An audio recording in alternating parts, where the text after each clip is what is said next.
Okay, Judge Nunn, Merry Christmas and Happy New Year. Well, Merry Christmas to you also, Randy, and Happy New Year to you. Hopefully you had a great Christmas and everything worked out for your good. Yes, sir. Not bad at all. How long have you been probate judge? Well, I've been probate judge now for about 4 years. This is a 6-year term in which I have 2 more years on this term as a probate judge and chairman of the Dallas County Commission. Now, you were city attorney under, was it three mayors? You were. How did you guess? I think it was three mayors. That's right. I was appointed in August or October of 2000 under the leadership and administration of James Perkins Jr. And I served 8 years under him, and then I was served also under the George Evans administration, in which he was mayor. I served 8 years under George Evans, which was a total of 16 years. And then I served 2 years under Dario Melton.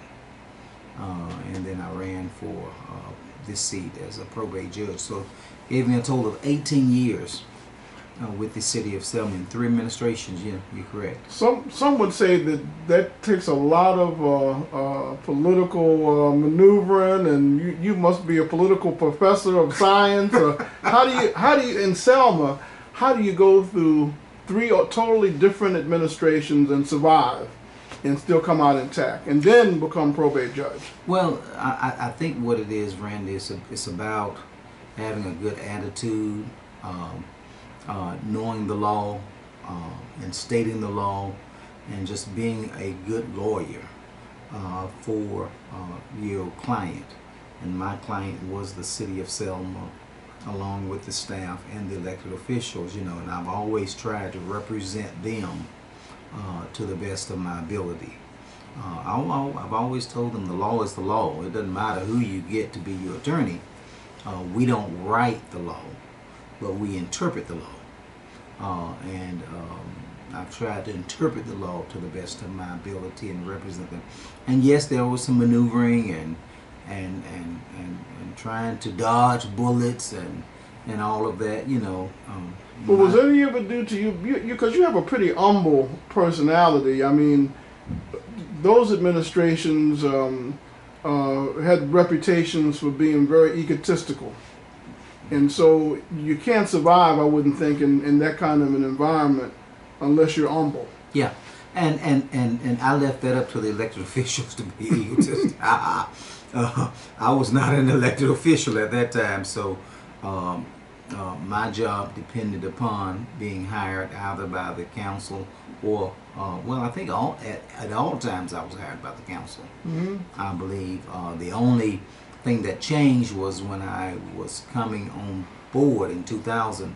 My appointment was every year, and then we changed it to a 4-year appointment. But I just tried to stay humble because I knew that, my job every year was on the line, that they could either reappoint me as department heads, which are reappointed every year, or they could decide to get rid of me. So it's a matter of being humble and being respectful and knowing who your boss is. Mm-hmm. Yeah. Now you're probate judge, and you're over the county commission. But when I look at the relationship and the dynamics and the differences between the council and the mayor of Selma and the probate judge and the commission in Dallas County, it's almost night and day in terms of your meetings and this, I don't know if I can think of a time when you've had a public disagreement. Now, you've had the benefit of working with both bodies. That's correct. So what's the difference between the two? I mean, did you just inherit a good working relationship with the commission, or what? I think it's 2 things, or let me say 3 things. I think one thing, as you just stated, is that I inherited a good, found, solid county government that came all the way from Judge Johnny Jones all the way to Judge Kim Ballard, coming all the way up. The county government is ran, and it was sound, good probate judge, good commissioners from the previous administration, so it was just a good sound. We have good employees. We have a good administrator, Ms. Barbara Harrell. Mm-hmm. She's tight on that money. She's making sure that everything is correctly done. She's been here for many years, and then we always get good audit reports every year. I don't even know whether or not we even have any findings, but if we do, they are minor findings. But it's just that, and I always say that government should be able to run without you. Whether or not I am the probate judge here, Dallas County should be able to run on without itself. If I get sick, I remember Judge Ballard had an illness, but that shouldn't slow down government. Government should still be able to run without the probate judge. So I think I inherited a good balanced government here with Dallas County government. The second thing is that county government is structured a little bit different than city government in many ways. You look at with the Selma City Council or Selma City government, you have a council with a president, which is the you would say the legislative branch of government, and then you have the mayor, which is the executive branch of government, and then you have the municipal judges, which is the judicial branch of government. The county, you have what we have is the legislative, if you want to say, which is the governing body, the commissioners. And then on the second part, you would say with the executive, you would say that I'm kind of the executive, the head of the county. But also with that, the city council has the president of the city council. And I am the chairman of the Dallas County Commission. So I kind of get a touch of the executive branch, and then also I am part of the legislative branch. So I have a dual duty, such as with the mayor, his duty is the executive. He does not lend over or spill over into the legislative. But by me being the chairman of the Dallas County Commission, I'm kind of both of them. So it's kind of structured differently. Appointments, I don't have not that many appointments. All the appointments come through the governing body, which the mayor has some appointments, but most of the time the commission, they have all of the appointments. And then the city council is a large body. That non-member Yes. makes a difference. You have a 9-member in which we only have 4 members of the. I'm not a commissioner. Right. A lot of people may say, "Well, you're a commissioner." No, I'm not a commissioner. We only have 4 commissioners. I was elected as probate judge, and part of my duty as probate judge is to chair the Dallas County Commission. So we only have 4 commissioners compared to them having 9, I guess. 9. Yeah, And the mayor would make 10, huh? Yeah, the mayor would make 10. A 10th person. Yeah, so it's double the size. If you include me over here, we only have 5. And you have 10 over there. And the second thing is that when you have so many, they have more issues over there than we have. We don't have a police department. We have a sheriff. We have But he's elected, a though. sheriff department, and that he's elected over that sheriff department. He's elected to handle that. In which over here the police department comes up under the city mayor, government. Yeah, the city mayor. council. The city council, yeah. Right. So it's totally different. We don't have fire department. They have fire departments over there, the city that comes up under the governing body. We don't have volunteer fire departments, you know. So does that mean that there's less to argue about? Is your point? Well, I would say there's less to argue about, and then when you have 10 city council members versus 5 commissioners, personalities, and then the meetings, instead of, if I tell people all the time, if you give each one of them 2 minutes to talk on a subject, that's 20 minutes compared to our 10 minutes, you know. But most of the time we try to handle our business smoothly, or talk it over behind the scenes, or whatever it may be. When we come to in public, we want to be united. You know, we were always told, and this is not nothing that started with my administration, even with Judge Ballard and Judge Jones, you know. But I've always was taught up, you know, don't air your dirty laundry out in public. You know, that's just an old saying. You know, do all your arguing and everything, and we're not perfect. The Dallas County Commission and the probate judge here, we have our challenges, we have our disputes and different things, and we see things differently. However, when we come in the public, we be on one accord. You know, we are, and I have it written right here, which says one county working together. You know, that's what that's what I kind of hinge on, one county working together.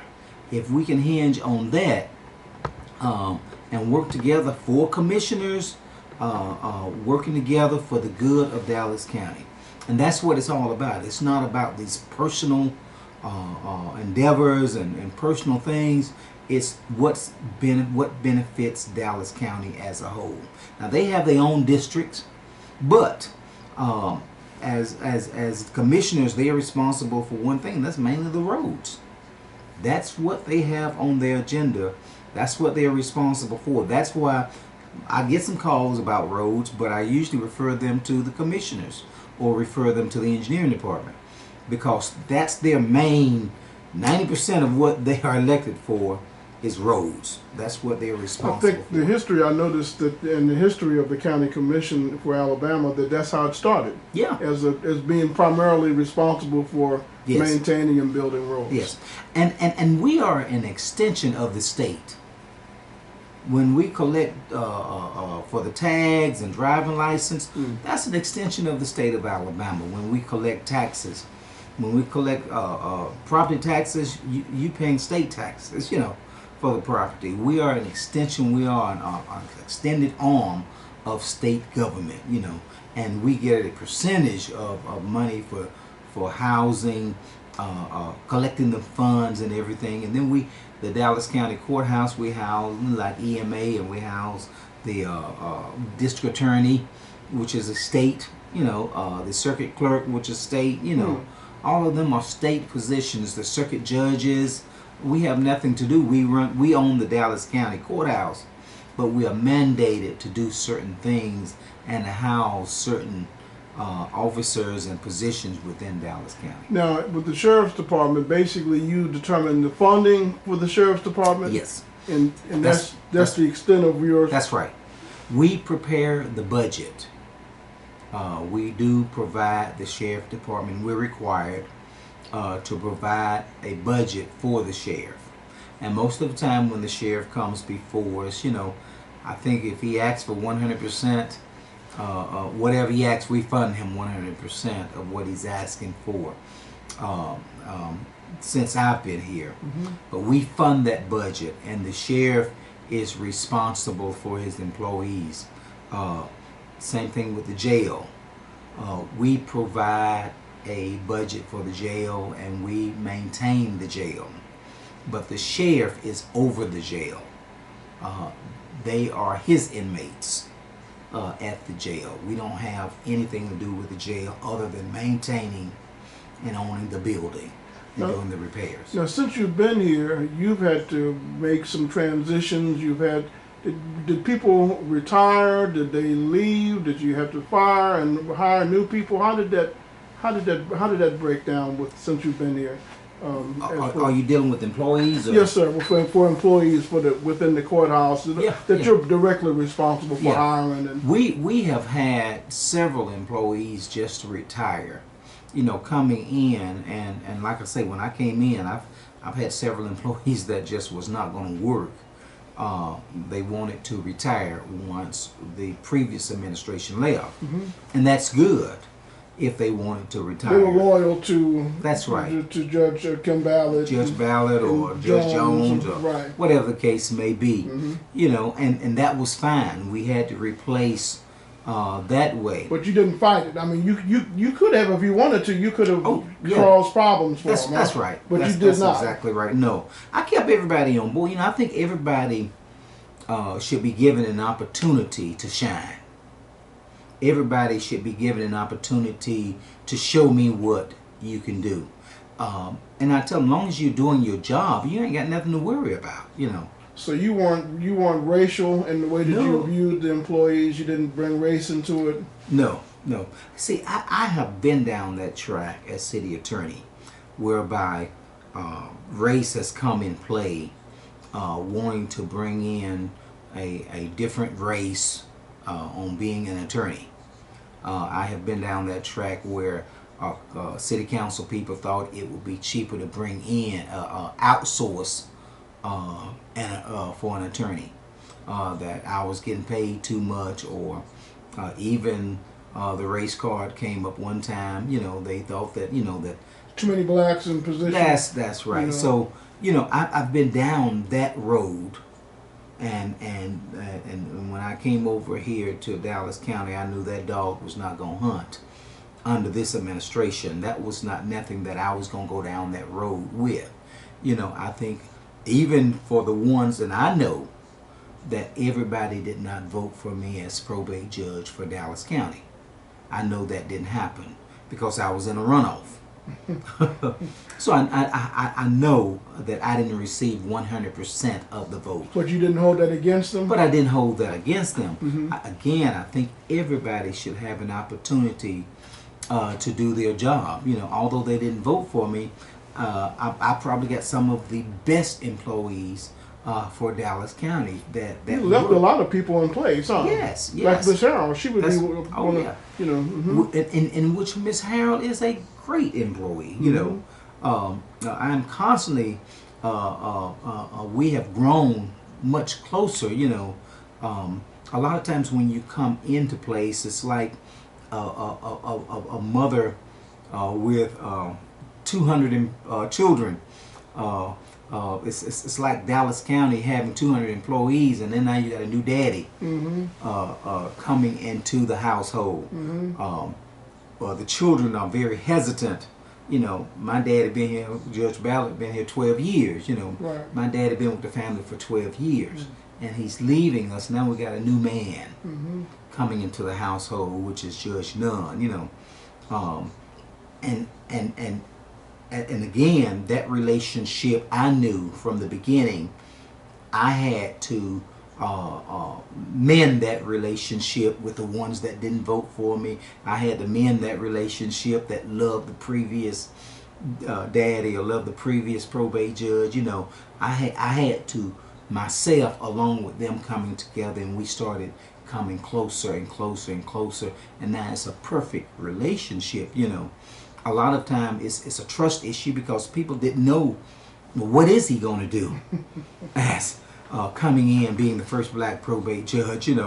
What is he going to do? Is he going to get rid of employees, or what is his vision? What is his policies? But I didn't come in here to do that, because I'm coming in new myself as a judge. So I come in and I'm trying to learn myself, But as I learn, I start getting into the role of being more of the probate judge. Now I know what I'm supposed to do as chairman. I know what I'm supposed to do as chairman. I know my responsibilities. I know what you're supposed to be doing as an employee for Dallas County. So what happens as probate judge if you have some black groups, for instance, that supported you when you ran for when you initially ran and you got elected?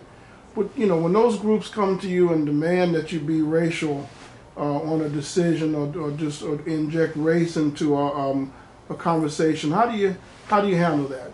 Well, I think it goes. When you say groups, that's good, because And not just black groups. I mean, not it's just white black groups groups, too. but it's white groups too. Right. I will use two scenarios. We had one as it relates to renaming the courthouse to J.L. Chestnut and Bruce Boynton. There were some white people on the other side that did not want that courthouse name. But on the other side, we had black groups that wanted us to have a black attorney for the replace your county replace attorney. the county attorney. Because they wanted a black attorney. I got you. But it goes both ways. So what you have to do, and remember now, I don't have a vote on the Dallas County Commission unless there's a tie vote.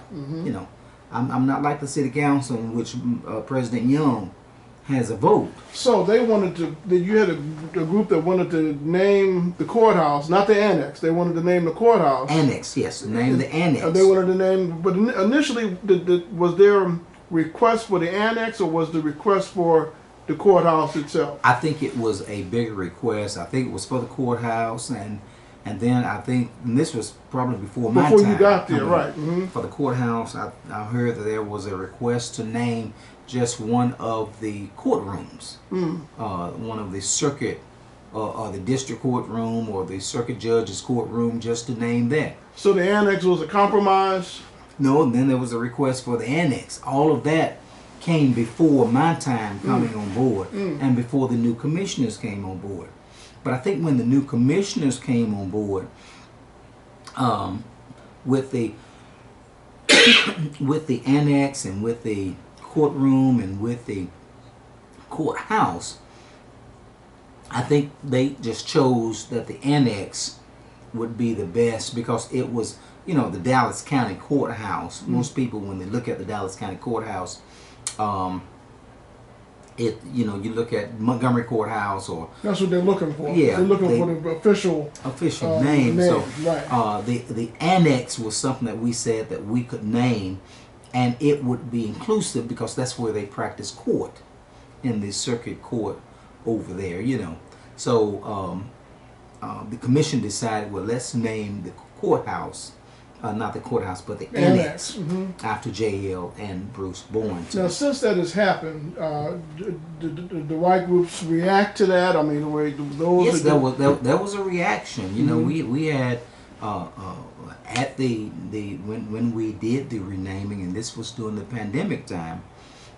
We had many, several Caucasian people to come up that were against us renaming the courthouse after J.L. and Bruce Boynton, for what reasons that they may have, and that's their choice.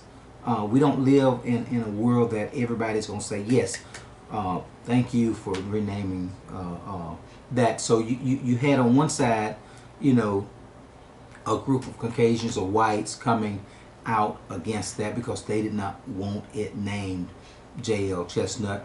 And then on the other side, dealing with the white attorney, you had African Americans or blacks coming out against keeping or reappointing Attorney John Kelly.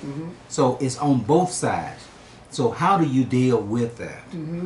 When you have people coming, you got to have a conscious mind, and you got to do what's right, and you got to pray about that situation and move on.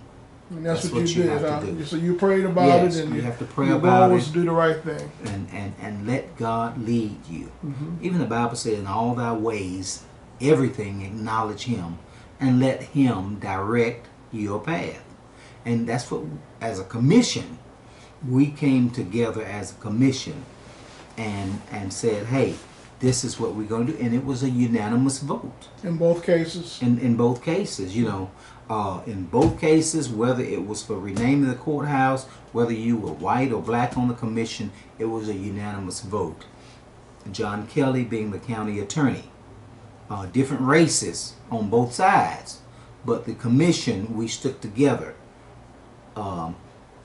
in naming John Kelly, although he is of a different race. But he has a reputation, though, for being competent, and I understand one of the best, if not the best, attorney in this area. Yeah, I think what some of the commissioners said. Well,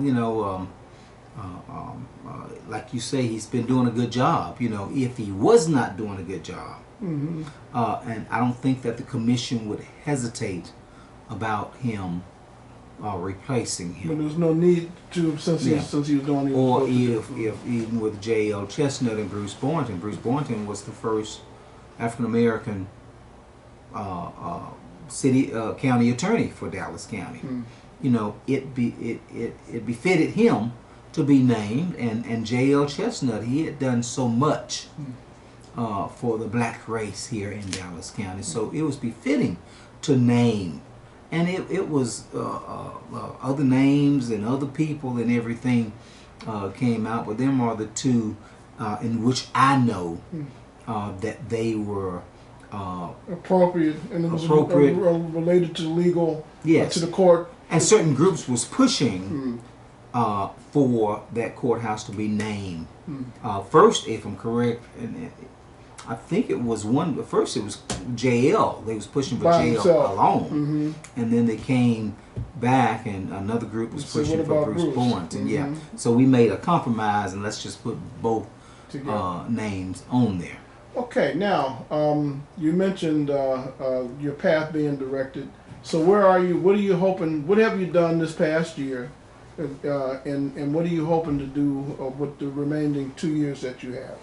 Well, this year has been a great year. I will say that it has been challenging because COVID, the pandemic, and everything is still out there. Everyone has a budgets are tight. Monies are coming down, but they are restricted. The fundings are restricted. So we did have a good year. Our budget, we passed our budget this year, which is around about $38 million budget. And this year we were able to get new equipment for our engineering department, our road department. Trying to upgrade their equipment so that they will have something to work with. New dump trucks, new road graders, new wheeled excavators, low boys, backhoes, things of that nature. We just got a new one-man pothole patcher that just came in maybe a month ago. So we're getting new equipment so that our men will have something to work with. Now, the second thing in which we did was, I think that you have done a story on it, or maybe Mayor Perkins spoke to you all about, is combining the collection of city and county taxes. And that was an effort when I was city attorney over there. I used to write Judge Ballard letters. I know, and we had letters from Judge Ballard and from County Tax Collector Tammy King, but we never could come to an agreement. We never could come to a compromise on the amount that the city would pay the county for the collection, and then we would have to look at what savings it was given to the city and all of that. So when I got over here, and when Mayor Perkins was over here at the city, it was a good opportunity to merge them two and come together. That was one of the things that I kind of, when I got over here, that was one of the things that I wanted to do. That's one of your priorities. Yes, is to, because I knew what the issues, being over there city attorney, I don't know how many times that I've dealt with people whereby one person purchased it at the county and then another person purchased it at the city tax sale. Mm. You have two individuals owning the same parcel. Mm. Wow. Yeah, because one person purchased it at the city tax sale, another one purchases at the county tax sale. Mm. So that was an issue. That's been No communication. no communication at all. And the second thing is just one-stop shop. You know, it's very convenient to come over here and just pay all your taxes. In one time. We were the only municipality in the state of Alabama that collected its own taxes. You know, so it just behooved the city of Selma to come over and let the county collect the taxes. And there were some challenges when we first started it. We knew that we wanted to get from this point to this point, but how did we do it? And that's good that we had competent attorneys, John Kelly and Major Madison. Both of them came together and gave us the advice. You want to get it done, it can be done. Because I knew that other counties, other 66 counties, they were doing it. Right. So it could be done. Now, what about the roads, John? You got a lot of roads done this year, and when other people don't seem to be able to do that, but everybody's in the same economic environment. How did you get that done? Well, let me say that there are two things I believe that you would add to the accomplishment of being able to pave roads. One thing is that the prior administration, that would have been Roy Moore, Valerie Rubin, and Larry Nichols, and Commissioner Williams, who is on the commission now, they passed a general obligation bond for around about $2 million prior to them leaving out of office. That $2 million for the full commission gave each one of them $500,000 to put on roads. That would have been unrestricted, but you know, $500,000 does not go that far when it costs $150,000 for a mile of road.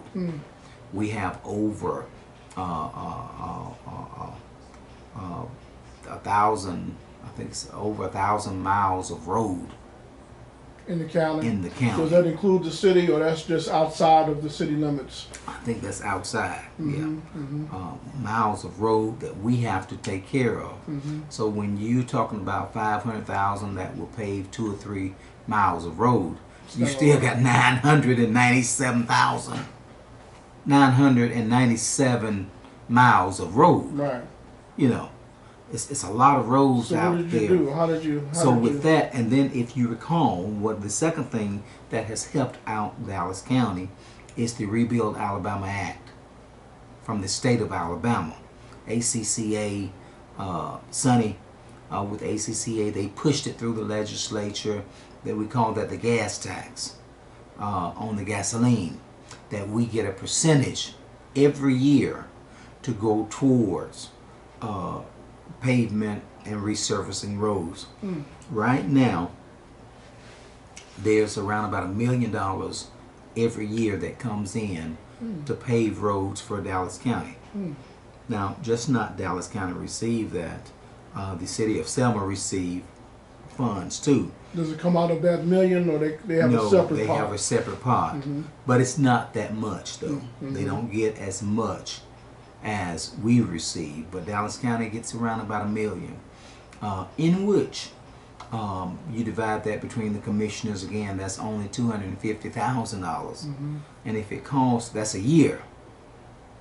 And if it costs $150,000 to pay $150,000, That's only 2 miles, huh? That's only 2 miles of road that they're getting. So you have to determine where and priorities. That's right. And we have a great engineer, which is Heath Sexton, who replaced Coosa Jones. You know, when Coosa retired, we allowed Heath Sexton to come on board. He was the assistant at that point in time.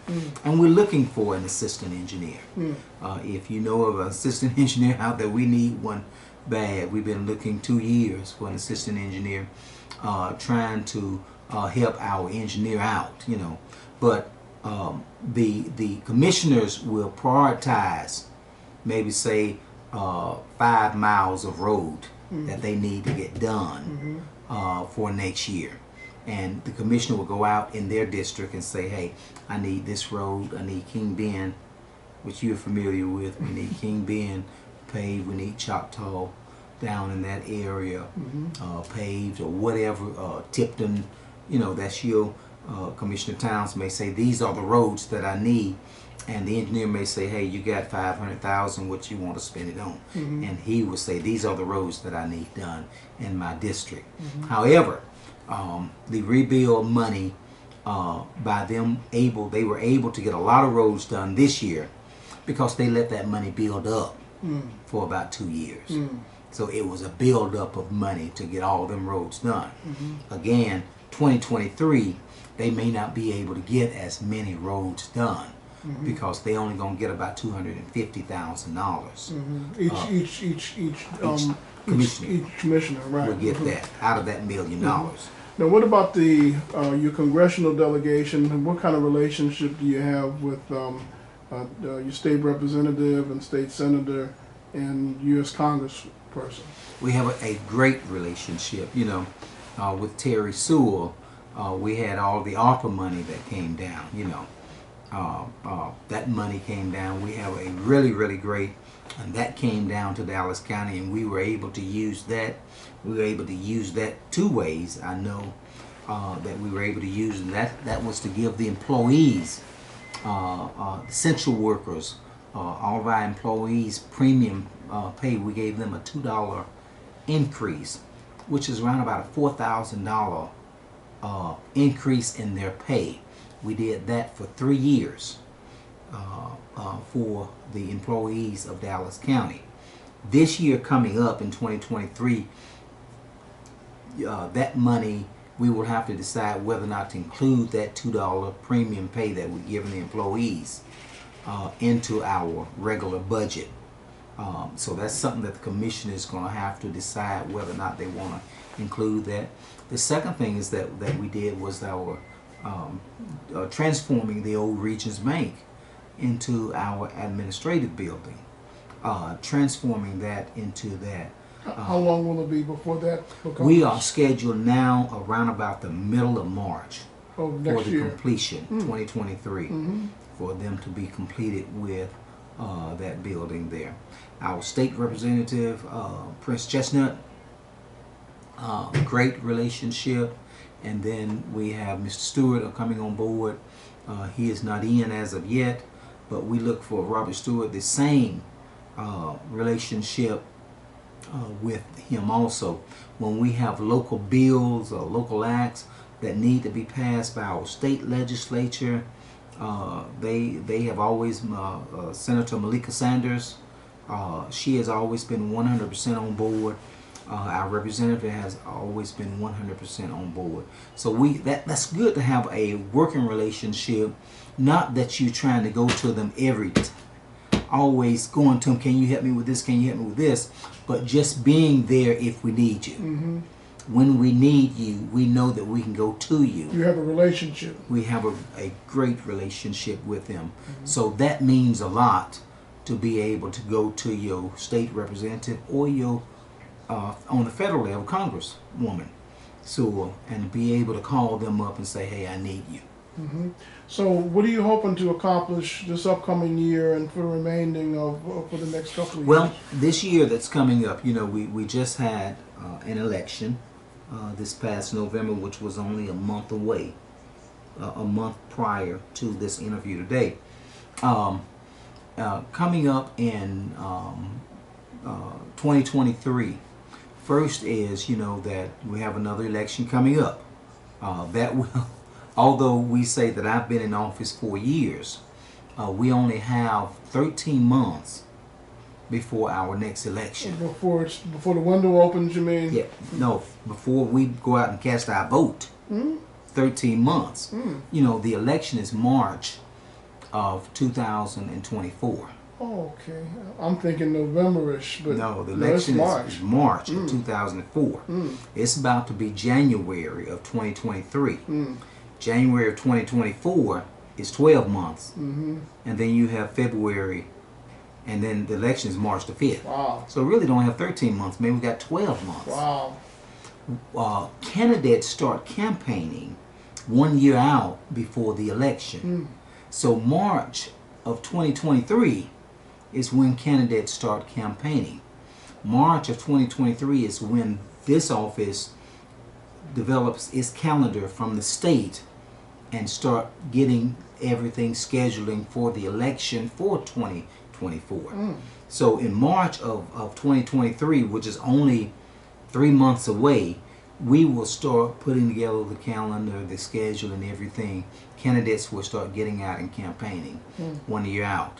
And then the election will be 2024, March of 2024. And then we'll have the runoff, which is 1 month thereafter, which will be in April of 2024. And then you'll have the general election that comes up in November. And then if the people see fit to put me back in office, I'll come back into office in January of 2025. So it seemed like it's a long way. It's a long way off for myself. But it's really not. But it's not really, because even after I get elected, let's say that if the people see fit to put me back in office in March, then I have to wait another year nearly before I take my seat. Officially, in terms Officially, of yes, take my seat. Right. So that's why it's 1 year off before if the people see fit to put me back in office. I got 1 year before the election, and then I got another year before I take office, even after I am reelected. Now, since you've been in office, you've had a couple of natural disasters. You had Hurricane Zeta. Zeta, yes. And then here recently, this deep freeze. Yes. Did the county have the same issues with the water that the city did? No. The city, again, that's that different type of how the government is set up. You have a Selma Waterworks and Sewer Board, in which we don't have a waterworks or anything,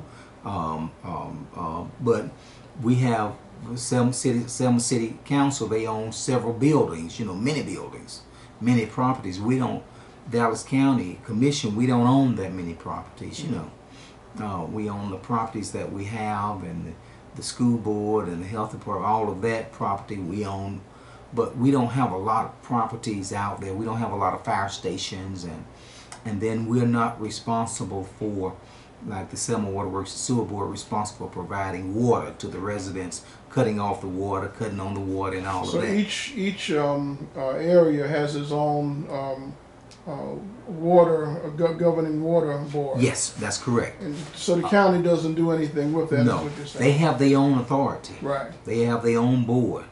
West Dallas Water Authority, Selma, they have their own water authority.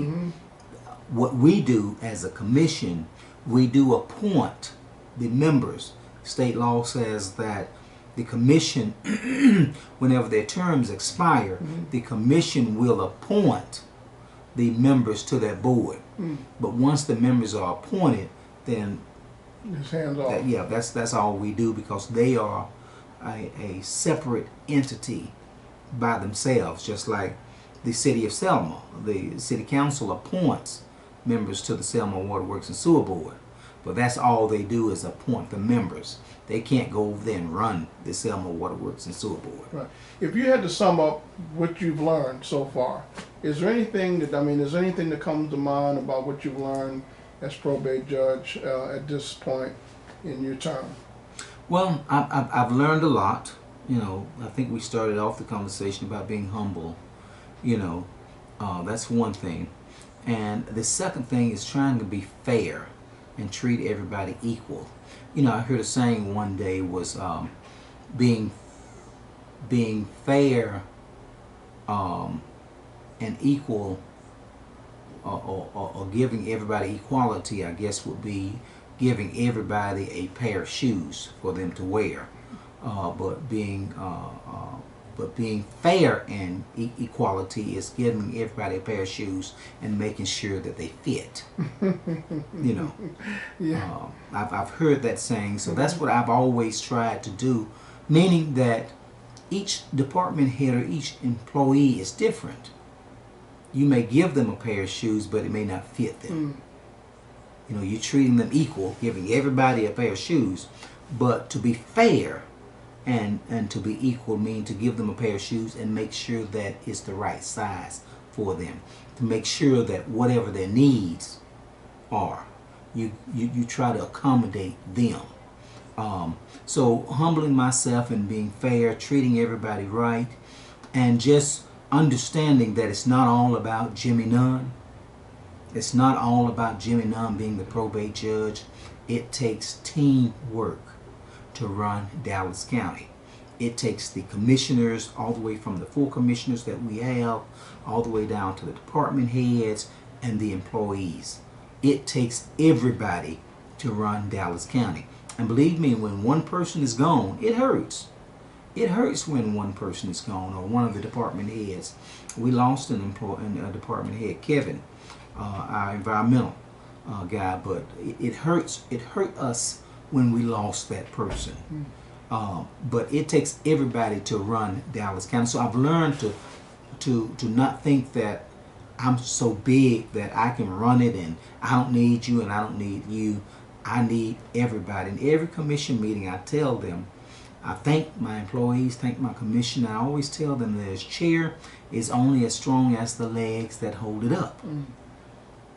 And a lot of times when we sit down in the chair, we do not think, we don't have to question whether or not the legs, whether or not they were going to hold up that chair when you sat down. You knew that when you sat down that chair was going to hold you up. That's the same thing about Dallas County.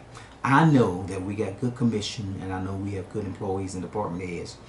I know that when I need to depend on them, I know that their services or whatever they do is top quality, and that you can sit down on that chair, sit down on them employees, department head and commission, and know that you can depend on them. When you sit down on them, they're going to do whatever needs to be done to get the job done. Okay. Lastly, is there anything you'd like to say to our audience and to the citizens of Dallas Well, County? another thing, I will say this very quickly, is that next year we will also be working on redistricting. That's coming up. District number 2, Vivian Rogers, have about 500 people that she has to lose. Overall, Dallas County, we lost around about 5,000 people. We came down from 43,000 to 38,000 people. However, I don't think that that's an accurate count. I don't think we lost 5,000 people. That's including the city too. Most of the people that were lost was in the city of Selma. But I don't think we lost that many people because it was during the pandemic. I don't think the count was accurate. I really don't think that the account was accurate because a lot of people just did not send in the paperwork. It was during the pandemic. And then rumors out there that if you send in the paperwork, the census paperwork, then that they're going to get your information and all of that, you know. So, and then they didn't have time to send people and knock on the doors because of the pandemic. They cut that out. So I don't think it's an accurate count, but so be it. We do have redistricting that's coming up in 2024. Next year, 2023. For 2024. That's right, for the 2024 election. So we got to get that done. Like I say, District 2 Commissioner Vivian Rogers got to lose about 500 people. That she either got to give it to District 1 Commissioner Towns or give it to District 3. District 3 is touching also her district. So she can't split them? Yeah, she can split and give 250 to Commissioner Williams, give 250 to Commissioner Towns, or she can give all 500 to Commissioner Towns. Or however, but their numbers only can be, it's got to be a deviation of a 5 plus or 5 minus. You got to be within that range. If she give 500 to Commissioner Towns and they take him over his limit, then that's another problem. We got, so she tried to give a little bit to him and give a little bit to Commissioner Williams. But I just want to say, if there's anything that I would like to say, I would like to say that I've enjoyed what I've done. When I was city attorney, I kind of was in the back seat. I was in the passenger seat of the vehicle. But with me being the probate judge over here, I am kind of the driver. I'm in the front seat. And it allows me to get more done for the citizens of Dallas County. I have enjoyed it, you know, and if the citizens see fit, I'll be back in this position, but I'm not too big. I understand that when I was hired to this position, it was a 6-year term. And after 6 years, you know, the people have a choice to say, hey, we want to rehire you, or we want to hire somebody else. So that's the way that I look at it, but I've enjoyed the position. We have done a lot. The commissioners and myself, we have done a lot for Dallas County. A lot of things are done behind the scene. A lot of people, they eat sausage, but they don't want to see how it's made. You understand what I'm saying, Randy? Mm-hmm. A lot is done behind the scenes, making the sausage. Mm. And then once the sausage is made, like, you know, the building over there, it's a lot going behind the scenes to get it up. We just want to see it, the sausage. Yeah, we want the finished product. We want the finished product, but I don't know. I don't want to know what you put in the sausage to cook it and all of that. I just love my sausage when I get it and put it in the frying pan and eat it in the morning time. It tastes good. Don't tell me what you put in it. But I just thank God for the opportunity to be able to be in this position, Randy. And it's been a good haul for the last 4 years. And thank everybody else, the citizens. You know, we have some good people out there in Dallas County, from the citizens, from the media, from the business owners, from the volunteers. We have some good people out there, you know. And even on top of that, I get an opportunity. God has blessed me as probate judge. I didn't even touch on what I do as probate judge, but I meet a lot of people in this office, mainly through estates where loved ones, families have lost loved ones, and they have to probate their estate through this office here. We get an opportunity. I get an opportunity to hug a lot of people. Get an opportunity to cry with a lot of people. Get an opportunity to fellowship with a lot of people. And all of this would not be so if it wasn't for the citizens putting me into this position. And like we said earlier, inheriting a good a good grounded, solid county government from the previous judges and from the previous commission. So I just thank God. That's all I can do is thank God for what He has done in my life. And this is as we close. How do you feel about the pandemic money, the monies that came through as a result of the pandemic? Are you satisfied with what you got, and were you able to do what you wanted to do with it? Yes. I wouldn't say that we're satisfied, because we always can use money. Yeah, we always can use money. We can use more, huh? And we can use more money, you know, because that's how you get things, you know. But we purchased a lot of PPEs. If you remember, we were giving from that money. We would purchase PPEs, masks when it came out. We go to Walmart and give out 25,000 masks. It was nothing for us in one day's time to give out 100,000 masks. Saved a lot of lives, huh? Saved a lot of lives. But it also cost. That's what the money was being given to us for. Masks, gloves, hand sanitizer, all of that. We were able to purchase thousands and thousands of dollars worth of cleaning material and all of that. But it saved lives. It really did. It saved lives. So I'm satisfied with what was given to us. Some of it was restricted to the pandemic, and then some of them, like the ARPA money, it was restricted, but it didn't. They loosened up the restriction a little bit for us, you know. But we really, if there are more money funds out there, then yes, we have a grant writer, and yes, we try to get as much as we can to help Dallas County. Well, Judge, I think that should do it. Unless there's anything you'd like to add. Brandy, I just want to thank you. You know, I thank you for the opportunity. You know, a lot of people. It's just a great opportunity for me. You know, I come from a household or a family in which we lived on a dirt road. My parents lived on a dirt road. We come from a house that had only 4 rooms. We had all my brothers and sisters slept in one bed. Not 4 bedrooms, but 4 rooms. 4 huh? rooms, yes. I remember 2 at the head of the bed and 2 at the end of the bed, the foot, you know. And all 4 of us slept in one bed. I remember we didn't have a bathroom in the house. We had an outhouse. And we worked. We farmed. We worked hard, you know, for a little barefooted little boy coming from Jefferson, Alabama, to be the first black city attorney for the city of Selma and the first black probate judge for Dallas County. I have nothing but to be grateful.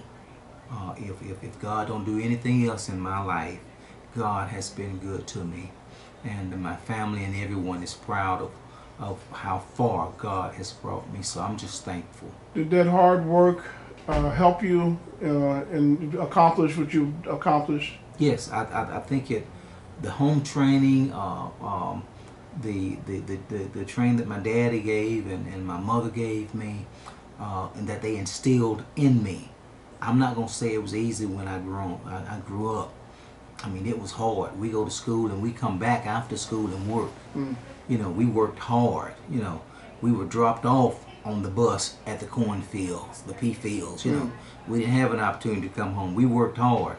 So that was instilled in me, and I still have that. You know, I work hard. You know, I don't come and sit down. I could probably come and sit down on a daily basis and not do anything, but I try to work hard because that's instilled in me. So yeah, it has helped me tremendously.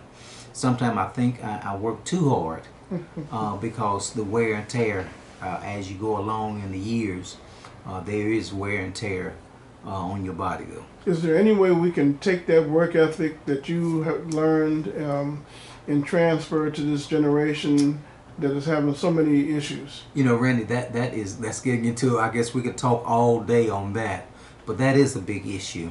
The work ethic, home training, and all of that is lacking in the homes now. You know, but it goes into, it really, everything goes back to the family.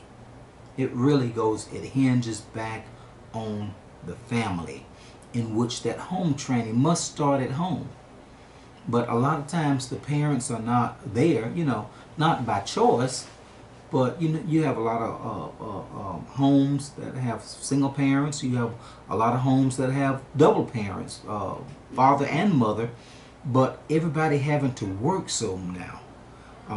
Everybody is not at home to raise their children. You know, it costs more now to purchase things, to purchase food, the necessities, utilities, and everything. But a lot of people families are having children at young ages. You know, that's contributing to it. That when you got mothers and fathers out there that look like sisters and brothers, or they're treating their children like sisters and brothers instead of parent and child. You know, there's a lot out there that is contributing to, and then society as a whole itself, in which when a child cannot find that love at home, then they seek it out through gang affiliation or whatever the case may be. And then parents sending their kids to the school and expecting the school to raise their children. You know, it can't happen. You know, the Bible even states that train up a child. That they put that covenant, God and Jesus put that covenant on the parents, for the parent to train up a child, and then when he gets old, he or she gets old, he will not depart from it. That we have to go back to that, training up our children at home. Okay, well, thank you, Judge. Until the next time. Well, thank you, Randy. I really appreciate it, and thank you for giving me the opportunity to speak to you. Yeah.